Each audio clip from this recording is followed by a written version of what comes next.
नमस्कार साथियों, ज्ञान स्तरीय गुरुकुल में आपका स्वागत है। साथियों, आज का हमारा टॉपिक है मौर्योत्तर काल। मौर्योत्तर काल का मतलब है मौर्य काल के बाद के काल के बारे में आज हम अध्ययन करेंगे। मौर्य साम्राज्य के पतन के पश्चात भारत की स्थिति क्या रही है, इसके बारे में विस्तार वर्णन है। एक एक चीजों को विस्तार से देखते चलेंगे। मौर्य साम्राज्य का पतन 187 ईसा पूर्व में हुआ। 187 ईसा पूर्व के बाद भारत में राजनीतिक विखंडन शुरू हो गए।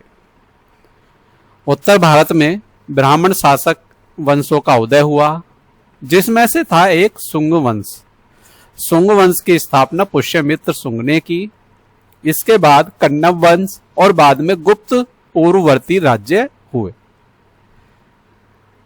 दक्षिण व पश्चिम भारत में क्षत्रप, शातवाहन और इच्छुक, चेर, चोल, पांड्य आदि स्थानीय शक्तियां उभरकर सामने आई। अब जब ये शक्तियां उभर के आई तो अब भारत में केंद्रीय सत्ता नहीं रही। मौर्य वंश के बाद अब यह टुकड़ों में बिखर गई। विदेशी आक्रमणकारियों जैसे यवन, इंडो ग्रीक, शक, पार्थियन और कुषाणों का प्रवेश भी इसी काल में शुरू हो गया। यवन, शक और पार्थियन और कुषाण ये विदेशी शक्तियां हैं। ये विदेशी आक्रमणकारी हैं जिन्होंने भारत में आके स्थानीय राजाओं को हराकर और धीरे धीरे अपना अधिकार करना शुरू कर दिया। सभी चीजों को धीरे धीरे विस्तार से समझते चलेंगे। शुंग वंश स्थापना। पुष्यमित्र शुंग ने अंतिम मौर्य शासक वृद्धरथ मौर्य की हत्या कर 185 ईसा पूर्व में शुंग वंश की स्थापना की। वह मौर्य साम्राज्य का सेनापति था और पुष्यमित्र शुंग का ससुर था, जो ब्राह्मण जाति से था। ब्राह्मण जाति में भी यह भारद्वाज गोत्र से माना गया है। आगे चलते हैं इसी क्रम में। शासनकाल। राजधानी पाटलिपुत्र थी। धर्म। शुंग शासक ब्राह्मण धर्म के समर्थक थे, विशेषतः वैदिक धर्म ये मानते थे। बौद्ध धर्म का उन्होंने विरोध किया, परंतु कुछ शासकों ने बौद्ध विहारों और स्तूपों की मरम्मत कराई, जैसे बरहुत स्तूप, इनकी मरम्मत भी कराई। प्रमुख शासक पुष्यमित्र शुंग 185 ईसा पूर्व से 149 ईसा पूर्व के बीच का इनका कार्यकाल रहा। शुंग का संस्थापक, शुंग वंश का संस्थापक पुष्यमित्र शुंग है। ये पाटलिपुत्र में अश्वमेध यज्ञ कराया। पतंजलि द्वारा रचित महाभाष्य इन्हीं के काल में रचित हुआ। यवन आक्रमण का सामना किया और मथुरा तक यवन पहुंचे। बौद्ध स्रोतों से उन्हें बौद्धों का विरोधी बताया गया है। ये बौद्धों के घोर विरोधी रहे हैं। अग्निमित्र शुंग पुष्यमित्र का पुत्र है। ये कालिदास के नाटक मालविकाग्निमित्रम में प्रमुख पात्र है और विदिशा में इन्होंने शासन किया। आगे चलते हैं। अन्य शासक। अन्य शासक में जयसेन, भागवत, वासुमित्र आदि हैं। संस्कृति एवं कला। बरहुत स्तूप मध्य प्रदेश सुंदर शिल्पकला, कथाओं का चित्रण है। वैदिक संस्कृति का पुनरुत्थान है और संस्कृत साहित्य में इनकी उन्नति है। पतन का कारण, पतन क्यों हुआ। लगभग 73 ईसा पूर्व में अंतिम शासक देवभूति को उसके मंत्री वासुदेव कण्व ने मारकर कण्व वंश की स्थापना की। कहने का तात्पर्य यह है, जिस तरह से धोखे से मौर्य वंश का पतन किया गया, इसी तरह से धोखे से शिशुनाग पुष्यमित्र शुंग का भी पतन हुआ और पुष्यमित्र शुंग का पतन के बाद कण्व वंश का स्थापना हुई। कण्व वंश स्थापना 73 ईसा पूर्व में वासुदेव कण्व ने शुंग वंश के अंतिम शासक को मारकर सत्ता प्राप्त की। शासनकाल। कण्व शासक स्वयं को ब्राह्मण मानते थे। वैदिक धर्म के ये समर्थक थे और राजधानी इन्होंने पाटलिपुत्र को बनाया। प्रमुख शासक। प्रमुख शासक में वासुदेव कण्व संस्थापक है। भूमित्र, नारायण, सुशर्मन आदि ये कण्व शासक रहे हैं। विशेषताएं। कण्व शासकों के बारे में अधिक जानकारी पुराणों और मुद्राक्षर से मिलती है। शासनकाल छोटा था, लगभग 45 वर्ष तक ही इनका शासनकाल रहा है। पतन 28 ईसा पूर्व में आंध्र सातवाहनों ने कन्नौजों को पराजित किया और पूर्वी भारत में अपना प्रभुत्व स्थापित किया। सातवाहन वंश का परिचय। सातवाहन वंश को आंध्र वंश भी कहा जाता है। यह दक्षिण भारत का प्रथम महान शासकीय वंश था जिसने उत्तर भारत की राजनीति में भी हस्तक्षेप किया।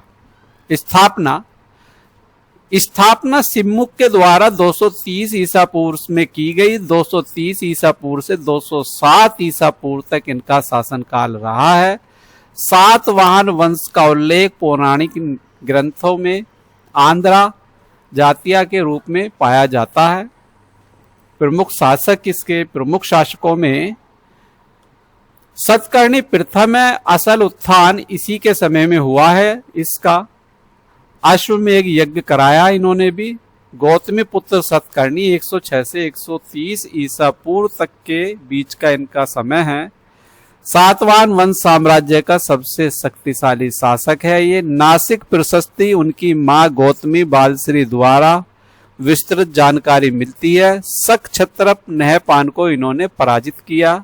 धम्म का समर्थन और ब्राह्मणों को इन्होंने दान दिया। इसके बाद आते हैं वशिष्ठ पुत्री पुल्लू भावी, गौतम पुत्री का उत्तराधिकारी। विदेशी व्यापार को इन्होंने बढ़ावा दिया। बौद्ध स्तूपों का इन्होंने संरक्षण किया। यज्ञ श्री सतकर्णी अंतिम प्रभावशाली शासक रहा है। छक क्षत्रपों में संघर्ष रहा। प्रशासन राजधानी पहले पाइटन थी, फिर अमरावती बनी। राजा को राजन और महारथी की उपाधि, वंशानुगत राज्य प्रणाली और मंत्री परिषद। आगे चलते हैं इसी क्रम में। समाज और संस्कृति इनके समय में ब्राह्मण क्षत्रिय वैश्यों की वर्ण व्यवस्था विद्यमान थी। इनके समय में बौद्ध धर्म का संरक्षण था और प्राकृत भाषा में लेख लिखे गए हैं। आर्थिक स्थिति कृषि और व्यापार में वृद्धि हुई है। रोमन साम्राज्य से व्यापार, सोने के सिक्के व वस्त्रों का आयात निर्यात इनके समय में हुआ है। बंदरगाह, ब्रुज, सुपारा और ताम्र लिपि हैं। कला और स्थापत्य पर नजर डालते हैं। अमरावती के नागार्जुन कुंडा बौद्ध कला के महान केंद्र हैं। ये बौद्ध स्तूप, चैतन्य विहार, शिल्पकला में उच्च कोटि की मूर्तियां देखने को मिलती हैं। पतन लगभग 225 ईस्वी में सातवाहनों का पतन हुआ। स्थानीय शक्तियां जैसे इच्छुक, वाकाटक और पल्लवों का धीरे धीरे उदय हुआ। निष्कर्ष, मौर्य काल भारत के इतिहास में संक्रमण काल रहा है। इस युग में राजनीतिक विखंडन के बावजूद संस्कृति एवं आर्थिक उन्नति हुई है। छुंगों से वैदिक परंपरा का पुनरुत्थान किया गया है।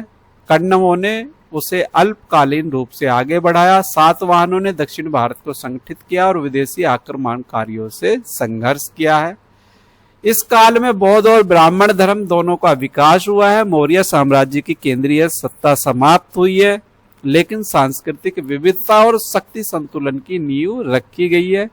इन सभी से धीरे धीरे प्रश्नों की श्रृंखला शुरू हो गई है। पहला प्रश्न हमारे सामने है, शुंग वंश की स्थापना किसने की है? शुंग वंश की स्थापना पुष्यमित्र शुंग ने की है, मौर्य वंश के अंतिम शासक वृद्धरथ मौर्य की हत्या करके। अगला प्रश्न, मालविकाग्निमित्रम नाटक में किस शुंग शासक का वर्णन मिलता है? ये अग्निमित्र है। ऑप्शन बी हमारा सही है। अगले प्रश्न की तरफ चलते हैं। अगला प्रश्न, गोमती पुत्र सतकर्णी किस वंश से संबंधित थे? ऑप्शन सी हमारा सही है, ये सातवाहन वंश से हैं। अगले प्रश्न की तरफ चलते हैं। अगला प्रश्न हमारे सामने, शुंग वंश के शासनकाल में प्रमुख धार्मिक प्रवृत्ति कौन सी थी? ऑप्शन सी वैदिक ब्राह्मणवाद एवं पुनरुत्थान यहां शुरू हो गया। अगले प्रश्न की तरफ चलते हैं। अगला प्रश्न, कण्व वंश की स्थापना किसने की? कण्व वंश की स्थापना साथियों वासुदेव ने की। वासुदेव इस वंश के संस्थापक माने जाते हैं। सभी के बारे में आप व्याख्या वीडियो को रोक रोक के लिख भी सकते हैं और पढ़ भी सकते हैं। अपने नोट्स आप प्रॉपर तरीके से बना सकते हैं। सातवाहन वंश की प्रारंभिक राजधानी क्या थी? सातवाहन वंश की प्रारंभिक राजधानी पाइटन थी। ऑप्शन सी हमारा सही है। अगले प्रश्न की तरफ चलते हैं। महाभाष्य ग्रंथ किसके शासन काल में रचा गया? महाभाष्य ग्रंथ पुष्यमित्र शुंग के शासन काल में रचा गया है। अगले प्रश्न की तरफ चलते हैं। शुंगों के समय की कला का प्रमुख उदाहरण क्या था? शुंगों के समय की प्रमुख कला का उदाहरण ऑप्शन बी भरहुत स्तूप हैं। अगले प्रश्न की तरफ चलते हैं। गौतमी पुत्र सतकर्णी का उल्लेख किस अभिलेख में मिलता है? यह मिलता है साथियों नासिक प्रशस्ति अभिलेख में यह पाया जाता है। अगले प्रश्न की तरफ चलते हैं। सातवाहनों का प्रमुख व्यापारिक संबंध किसके साथ था? सातवाहनों का व्यापारिक संबंध रोम के साथ था। अगले प्रश्न की तरफ चलते हैं। पुष्यमित्र शुंग ने किस मौर्य सम्राट की हत्या की थी? पुष्यमित्र शुंग ने बृहद्रथ मौर्य 10वें सम्राट की हत्या की थी।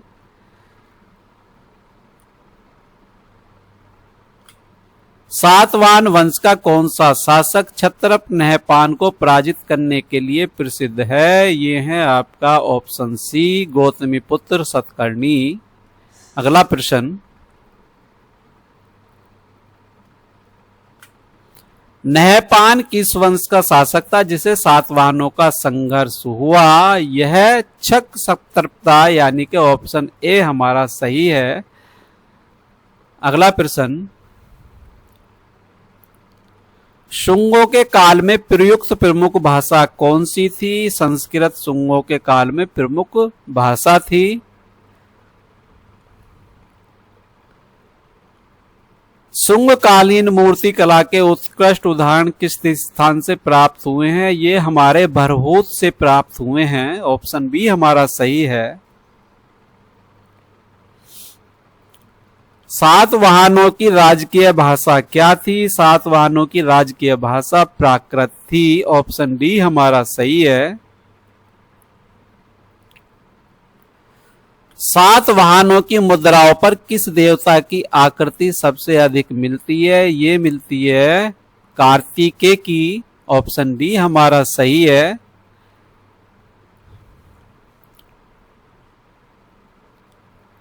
अगला प्रश्न। किस सातवाहन शासक ने 2 अश्वमेध किए हैं?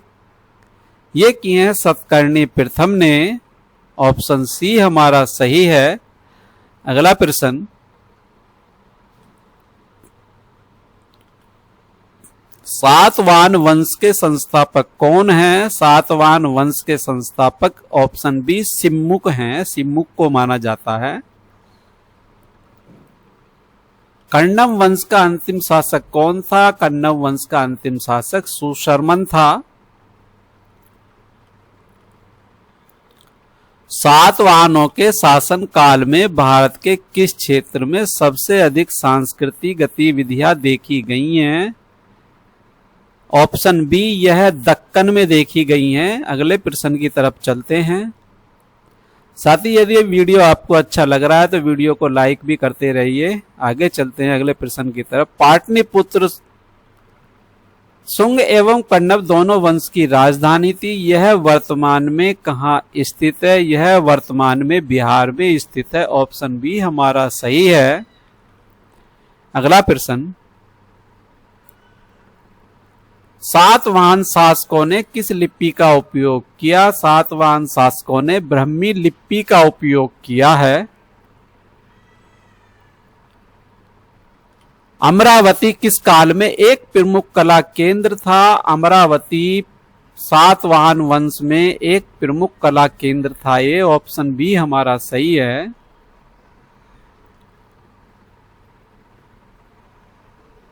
कण्व वंश के शासन कितने वर्षों तक किया? कण्व वंश ने लगभग 45 वर्ष तक शासनकाल किया है। बहुत ज्यादा लंबा शासनकाल इनका नहीं रहा है। सातवाहन शासक गौतमीपुत्र सतकर्णी की माता का क्या नाम था? इनका नाम था गौतमी बालश्री। ऑप्शन सी हमारा सही है। अगला प्रश्न। मालविकाग्निमित्रम के लेखक कौन है? कालिदास इनके लेखक हैं। यह शुंग वंश के शासक अग्निमित्र के ऊपर लिखी हुई है। ये सातवाहन वंश किस क्षेत्र में सर्वप्रथम उभरा था? यह आंध्र प्रदेश में सबसे पहले उभरा था। शुंग वंश के किस शासक ने शक आक्रमणकारियों से संघर्ष किया है? तो ये किया है वसुमित्र शुंग से। ऑप्शन ए हमारा सही है। अगले प्रश्न की तरफ चलते हैं। सातवाहनों ने किस विदेशी शक्ति से लंबा संघर्ष किया है? तो ये किया है शकों से। ऑप्शन सी हमारा सही है।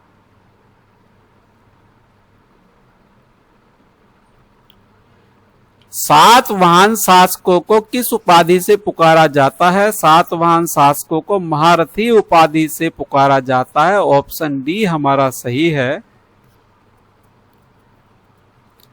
कण्व वंश का मुख्य धर्म कौन सा था? कण्व वंश का मुख्य धर्म वैदिक ब्राह्मण धर्म था। ऑप्शन सी हमारा सही है। अगले प्रश्न की तरफ चलते हैं। सातवाहन कालीन प्रमुख लिपि कौन सी थी? यह ब्राह्मी लिपि थी। अगले प्रश्न की तरफ। सातवाहनों की संस्कृति में किस धर्म का मिश्रण स्पष्ट रूप से दिखाई देता है? ब्राह्मण और बौद्ध धर्म का मिश्रण स्पष्ट रूप से दिखाई देता है। अगला प्रश्न।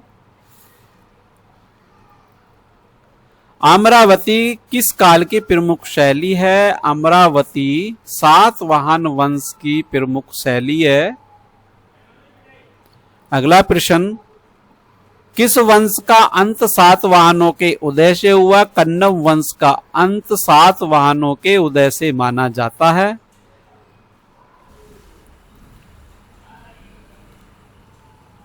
किस सातवाहन शासक के सिक्कों पर समुद्री जहाज की आकृति मिलती है?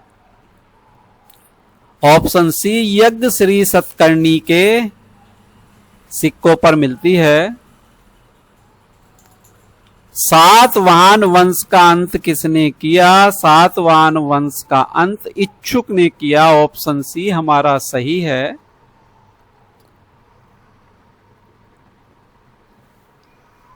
निम्नलिखित में कौन सी स्थल सातवाहन कला के लिए प्रसिद्ध है? सातवाहन कला के लिए कार्ले। ऑप्शन सी हमारा सही है, प्रसिद्ध है।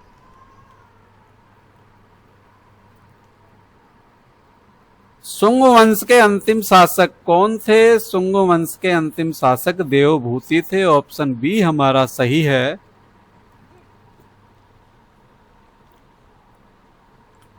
सातवाहनों के सिक्के में कौन सी धातु प्रमुख रूप से मिलती है? सातवाहनों के सिक्के में प्रमुख रूप से चांदी पाई जाती है।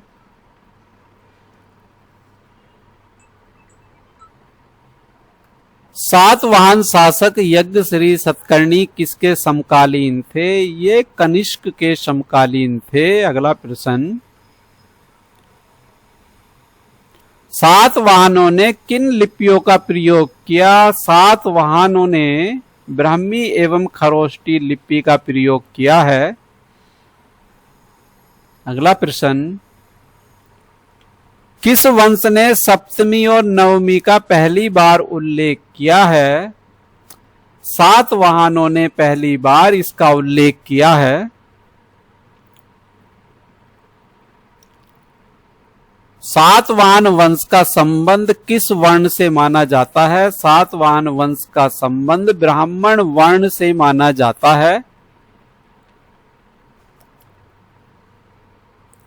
पुष्यमित्र शुंग ने किस नदी के तट पर अश्वमेध यज्ञ किया था? पुष्यमित्र शुंग ने क्षिप्रा नदी के तट पर अश्वमेध यज्ञ किया था। कण्व वंश का उल्लेख सबसे पहले कहाँ मिलता है? कण्व वंश का उल्लेख सबसे पहले पुराणों में मिलता है। सातवाहनों के शासन में किस धर्म को सबसे अधिक संरक्षण मिला? सबसे अधिक संरक्षण बौद्ध धर्म को मिला। और बौद्ध धर्म और ब्राह्मण धर्म की दोनों की झलक देखने को यहां मिलती है। अमरावती स्तूप किस शासक काल में बना? अमरावती स्तूप गौतमी पुत्र के शासन काल में बना है। अगले प्रश्न की तरफ चलते हैं।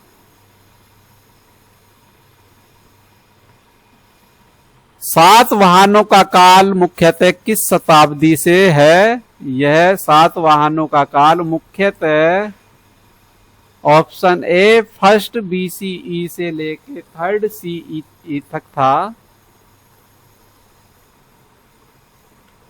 पुष्यमित्र शुंग ने कितने अश्वमेध यज्ञ किए? पुष्यमित्र शुंग ने 2 अश्वमेध अपने जीवन काल में किए हैं। अगला प्रश्न, सातवाहन शासक गौतमी पुत्र को उसकी माता ने किस उपाधि से संबोधित किया है? इसको छत्रपहंता की उपाधि से संबोधित किया है। शुंगों के काल में ब्राह्मण धर्म के पुनरुत्थान का मुख्य कारण क्या था?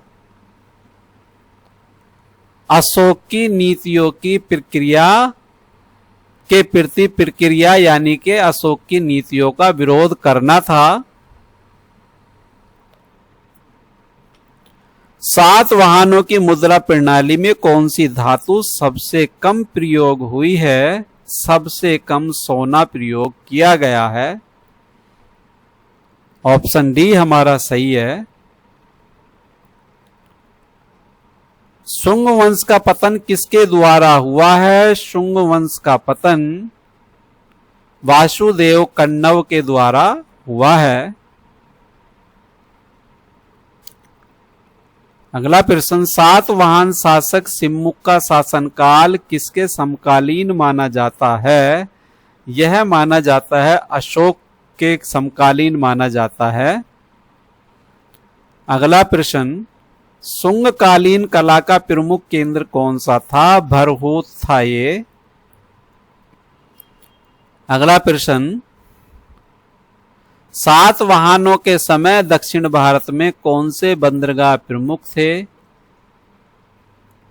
ऑप्शन डी हमारा सही है। कोंडुगल्लूर और अरिकमेडु थे ये। सप्तमी, अष्टमी, नवमी जैसे पर्वों का प्रारंभिक उल्लेख किस काल में मिलता है? यह सातवाहन वंश काल में मिलता है। अगला प्रश्न, शुंग शासकों का संबंध किस गोत्र से था? शुंग शासकों का संबंध भारद्वाज गोत्र से था। सातवाहनों के शासनकाल में कौन सी लिपि रूप सर्वाधिक प्रयोग में थी? ब्राह्मी लिपि सबसे अधिक प्रयोग में थी। अगले प्रश्न की तरफ चलते हैं। सातवाहन वंश में महिलाओं को शासन से संबंधित उपाधियां किस आधार पर मिलती थी? ये पुत्रों के नाम पर मिलती थी। जैसे गौतमी पुत्र की माता गौतमी बालश्री, यानी महिलाओं की पहचान पुत्र के नाम से होती थी। आगे चलते हैं इसी क्रम में। सातवाहन शासक यज्ञश्री सतकर्णी की प्रमुख उपाधि क्या थी? इनकी प्रमुख उपाधि थी ऑप्शन सी पश्चिमी समुद्री व्यापार का विकास, यह थी। आगे चलते हैं। भरहुत और सांची के स्तूपों का निर्माण किस काल में हुआ है? यह शुंग काल में हुआ है। अगला प्रश्न, किस वंश के शासन काल में भारत रोम व्यापार चरम पर था? ये सातवाहन वंश के शासन काल में था। अगला प्रश्न, सातवाहनों ने किस विदेशी शक्ति से लगातार संघर्ष किया? शक क्षत्रपों से इनका लगातार संघर्ष चलता रहा है। महाभाष्य किस काल की रचना है? महाभाष्य शुंग काल की रचना है।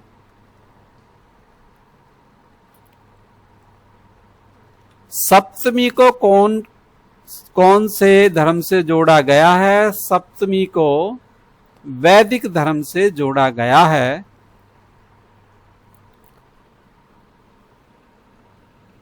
अगला प्रश्न, पुष्यमित्र शुंग का धार्मिक दृष्टिकोण कैसा था? पुष्यमित्र शुंग का धार्मिक दृष्टिकोण वैदिक ब्राह्मणवाद को समर्थन देना था। सातवाहन प्रशासन में कौन सी व्यवस्था नहीं थी? सातवाहन प्रशासन में मौर्य जैसा केंद्रीयकरण नहीं था। अगला प्रश्न, सातवाहन वंश की समाप्ति के बाद दक्षिण भारत में कौन सा वंश उभरा? ये इच्छुक वंश उभर के आया सातवाहन के बाद। शुंग वंश किस काल का प्रतिनिधित्व करता है? मौर्य और गुप्त संक्रमण काल का प्रतिनिधित्व करता है। सातवाहन शासकों ने रोम के साथ व्यापार हेतु किस नदी के तट का प्रयोग किया? तो ऑप्शन हमारा बी सही है, पश्चिमी तट का इन्होंने प्रयोग किया है। अगला प्रश्न, सातवाहनों का शासनकाल कितनी शताब्दियों तक चला? सातवाहनों का 4 शताब्दियों तक चला है।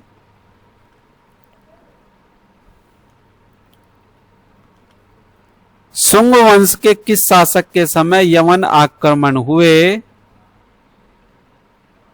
पुष्यमित्र के समय यवन आक्रमणों की शुरुआत हो गई थी। अगले प्रश्न की तरफ चलते हैं। शुंग वंश की स्थापना किस वर्ष के आसपास हुई थी? शुंग वंश की स्थापना 185 ईसा पूर्व के आसपास हुई थी। अगला प्रश्न, प्रश्नों की श्रृंखला में बड़े अच्छे अच्छे प्रश्न है साथियों। सातवाहन शासकों की मुद्रा में किस लिपि का प्रयोग मिलता है? सातवाहन शासकों की लिपि में ए और बी, ब्राह्मी और खरोष्टी दोनों का प्रयोग पाया जाता है। अमरावती कला शैली किससे संबंधित है? अमरावती कला शैली बौद्ध स्तूप सज्जा से संबंधित मानी जाती है। अगले प्रश्न की तरफ चलते हैं। किस शुंग शासक ने यवन आक्रमण का सफल प्रतिरोध किया है? ये किया है वासुमित्र ने। अगले प्रश्न की तरफ चलते हैं। कार्ले गुफा किस धर्म से संबंधित है? यह बौद्ध धर्म से संबंधित है। सातवाहन वंश किस वैदिक जन से संबंधित माना जाता है? सातवाहन वंश आंध्र से माना जाता है।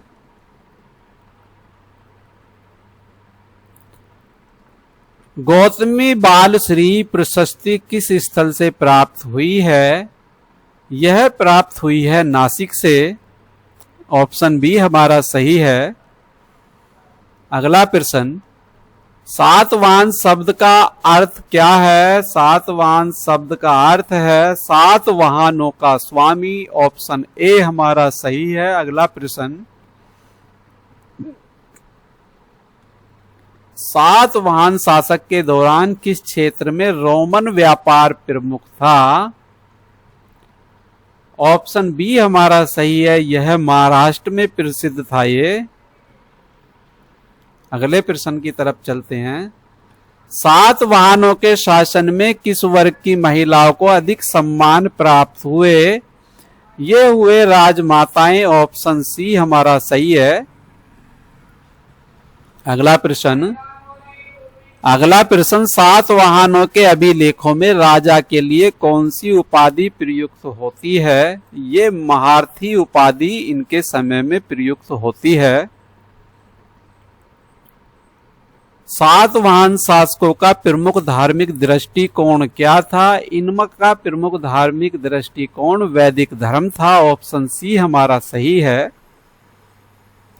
अगला प्रश्न, शुंग वंश का उल्लेख किस ग्रंथ में किया गया है? मालविकाग्नि मित्रम में किया गया है इसका उल्लेख। सातवाहनों की प्राकृत भाषा को किस लिपि में लिखा गया है? सातवाहनों की प्राकृत भाषा को ब्राह्मी लिपि में लिखा गया है। ऑप्शन सी हमारा सही है। सातवाहनों की प्रमुख साहित्य उपाधि क्या थी? इनकी प्रमुख साहित्य उपाधि प्राकृत महाभाष्य है, ये महाकाव्य है।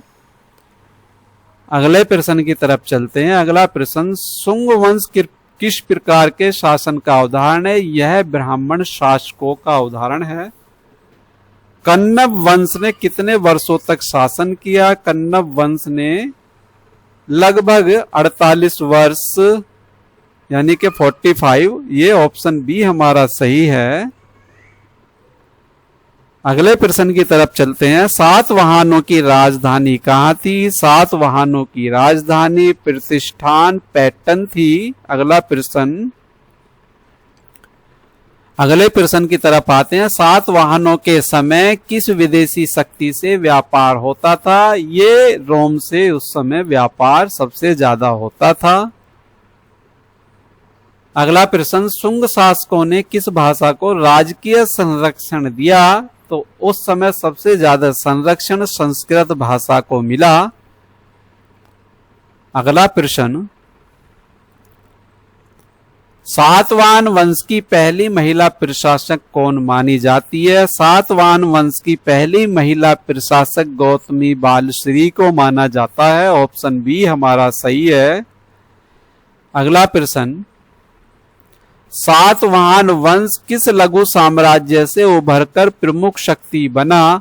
ये आंध्र साम्राज्य से उभरकर प्रमुख शक्ति बना। अगला प्रश्न, सातवाहनों के समय किस बंदरगाह का व्यापारिक महत्व अधिक था? तो उस समय सबसे ज्यादा अरिकमेडु का सबसे ज्यादा था। ऑप्शन ए हमारा सही है। अगला प्रश्न, सातवाहनों की मुद्रा पर प्रायः किस देवता का चित्र होता था? सातवाहनों की मुद्रा पर सबसे ज्यादा चित्र कार्तिकेय के पाए गए हैं। ऑप्शन ए हमारा सही है। इसी के साथ लास्ट क्वेश्चन हमारा है, सातवाहनों के शासन की विशेषता क्या थी? यह सांस्कृतिक समन्वय के लिए जानी जाती है। साथियों, यदि यह वीडियो आपको ज्ञानवर्धक लगी तो वीडियो को लाइक कीजिए और वीडियो को शेयर कीजिए। मिलते हैं नई वीडियो में, तब तक के लिए जय हिंद, जय भारत, धन्यवाद साथियों।